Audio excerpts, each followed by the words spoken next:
दिए जाते हैं, मुद्दों के आधार पर कहानी लिखने के लिए कहा जाता है, उसे ही कहते हैं रूपरेखा। क्या कहते हैं? रूपरेखा। रूपरेखा के आधार पर कहानी लिखिए, उसे उचित शीर्षक दीजिए और कहानी से प्राप्त सीख भी लिखिए, ऐसा प्रश्न होता है। तो यहाँ कहानी लेखन करते समय ये बात जरूरी है कि कहानी कौन से काल में लिखी जाती है? भूतकाल में। भूतकाल के क्रिया रूपों का उपयोग करना चाहिए, था, थी, थे।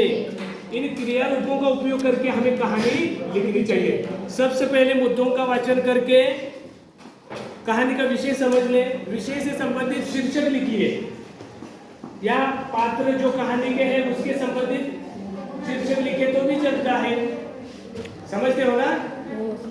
जैसे कि जैसी करनी वैसी भरनी, इस प्रकार का बोध मिलता हो तो शीर्षक लिखेंगे, जैसी करनी वैसी भरनी, या जैसे को तैसा, इस प्रकार लिख सकते हैं शीर्षक। और अनुच्छेद बनाकर मुद्दों को क्रम अनुसार हमें आगे रखना है, उसका विश्लेषण करना है, और इसके लिए हमें था, थी, थे का उपयोग करना चाहिए। समझ गए? भूतकालीन क्रिया के रूप जो है, भूतकालीन क्रिया रूप था, थी, थे। एक राजा था, इस प्रकार लिखना पड़ेगा, था। तो ये अनुच्छेद बनाकर, और अंत में कहानी लेखन के अंत में क्या लिखनी चाहिए? क्या लिखनी चाहिए? कहानी लेखन के अंत में सीख लिखनी चाहिए। सीख के लिए 1 अंक रहता है, शीर्षक के लिए 1 अंक रहता है, और पूरी कहानी के लिए 3 अंक रहते हैं।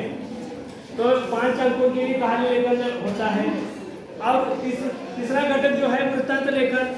किसी घटना या समारोह का वृत्तांत लिखिए। अपने विद्यालय में मनाए गए हिंदी दिवस समारोह का वृत्तांत लिखिए। ऐसा प्रश्न अगर आ गया वृत्तांत लिखने के लिए, तो किस प्रकार हम मनाते हैं हिंदी दिन, उसका वृत्तांत लिखिए क्रम अनुसार। पहले अनलकर विद्यालय में मनाया गया शिक्षक दिवस समारोह या हिंदी दिन समारोह, ऐसे टाइटल होगा, यानी कि शीर्षक होगा। उसके नीचे लिखेंगे कार्यालयिक प्रतिनिधि द्वारा कोष्टक पूर्ण करके, उसके बाद किस प्रकार स्वागत प्रस्ताव किसने किया, या स्वागत सत्कार जो किया गया उस, या प्रमुख अतिथि का नाम लेकर प्रमुख अतिथि ने कौन सा संदेश दिया। अंत में आभार, जिसे धन्यवाद कहते हैं, धन्यवाद ज्ञापन किसने किया उसका नाम लिखेंगे, और वंदे मातरम के साथ समारोह की समाप्ति हुई। इस प्रकार अंत में लिखना होगा वृत्तांत लेखन में। प्रसंग वर्णन जो होता है ना, प्रसंग वर्णन, प्रसंग दिया जाता है, आधा अधूरा प्रसंग दिया जाता है, उसे अपने हिसाब से, अपने कल्पना के तौर पर आप वर्णन पूर्ण करना है आपको। लिखते समय शुद्ध लेखन की ओर ध्यान देना चाहिए, सुंदर लेखन करना चाहिए प्रसंग वर्णन में भी। अगला घटक है गद्यांश आकलन। गद्यांश आकलन के अंदर गद्य दिया जाता है। क्या दिया जाता है? गद्य। तो गद्य को पढ़ना चाहिए, ठीक समझ में आने तक उसे 1-2 बार पढ़े। पढ़ने के बाद उस पर आधारित प्रश्न तैयार करने के लिए कहा जाता है। क्या तैयार करने के लिए कहा जाता है? प्रश्न निर्मित करने के लिए हमें प्रश्नवाचक सर्वनाम का उपयोग करना चाहिए। कौन, क्या, कहाँ, इसका उपयोग करके हमें क्या करनी चाहिए? प्रश्न निर्मित करनी चाहिए। समझ गए? तो ये हुआ गद्यांश आकलन का भाग। और पत्र लेखन जो है, जो अभी मैंने बताया, बहुत ही महत्वपूर्ण होता है पत्र लेखन। पत्र लेखन के अंदर 2 महत्वपूर्ण भेद है पत्र लेखन के। एक औपचारिक पत्र लेखन। औपचारिक पत्र में देखो, औपचारिक पत्र में कार्यालयीन पत्र, आवेदन पत्र, व्यावसायिक पत्रों का समावेश होता है।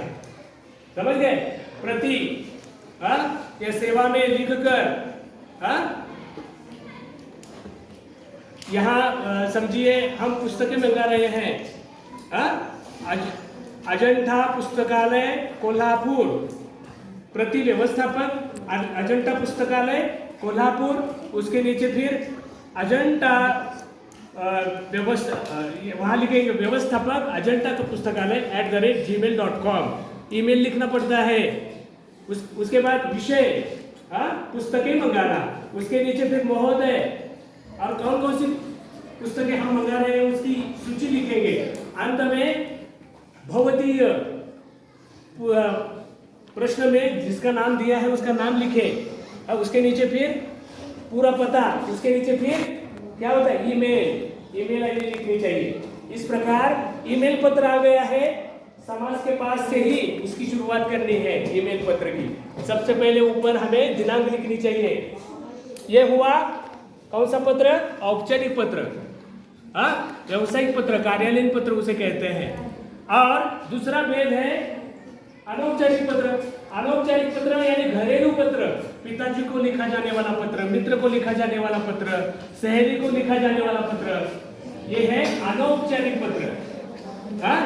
इसमें भी पहले दिनांक लिखनी चाहिए, जिससे पत्र लिखा जा रहा है उसका नाम, पता। उसके बाद क्या करना चाहिए, ईमेल, उसका नाम से ईमेल करना चाहिए।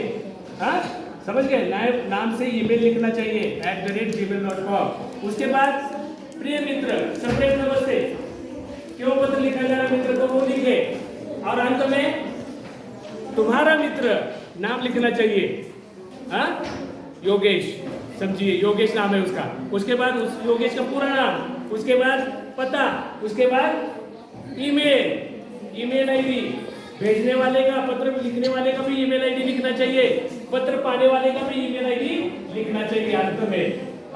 तो इस प्रकार पत्र लेखन के दो प्रमुख भेद होते हैं, एक औपचारिक पत्र, दूसरा अनौपचारिक पत्र। इसके बारे में सविस्तर जानकारी अगली तासिका में लेंगे। धन्यवाद।